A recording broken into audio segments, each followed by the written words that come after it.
एगो लड़की के बियाह होखेला और लड़की जे दिन ओकर सुहाग रात बा वो दिन अपना पति से कुछ उम्मीद में रहती है कि कुछ हमरा के आज के दिन मुंह दिखाई पर कुछ दी है। लोकगीत है भैया बहुत सुंदर बा। और लड़किया कैसे कहती है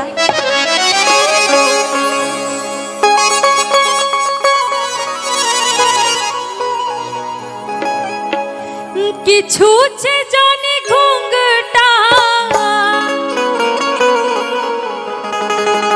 कि छूछे जाने घूंघटा उठाइए बलराम जी। काहे कहत रे पहले देह कुछ चीना दे खाइए बलराम जी।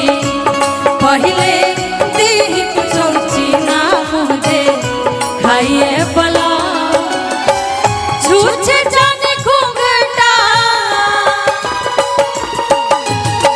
छूछे जाने घूंघटा उठाइए बलराम जी।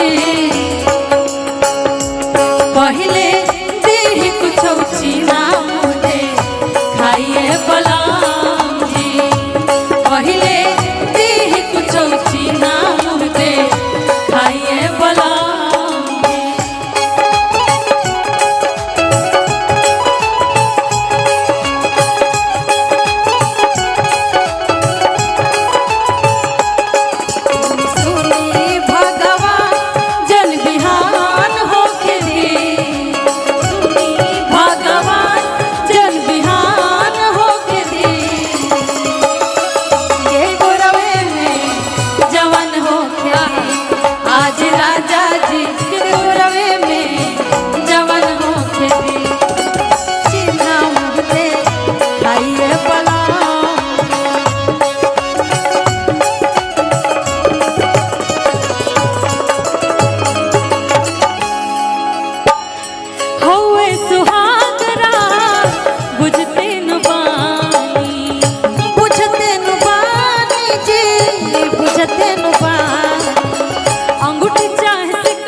पहले देह कुछ चीना दे खाइए बलराम जी।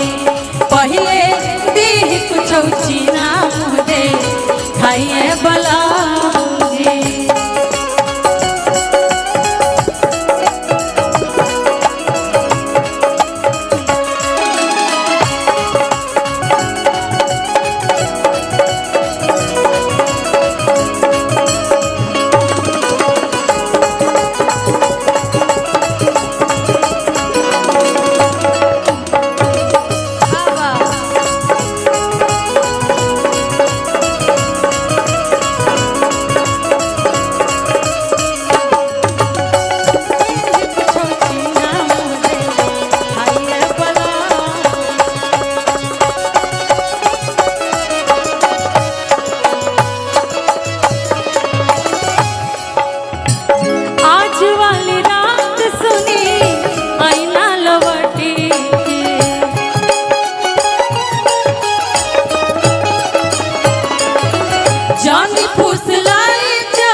खाइए बलम।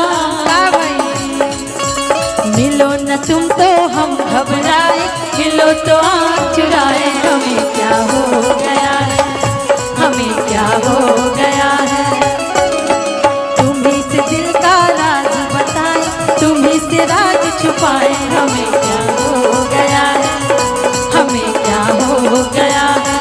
देह कुछ चिन्हा मुझे खाइए बलम जी, देह कुछ चिन्हा मुझे खाइए बलम जी।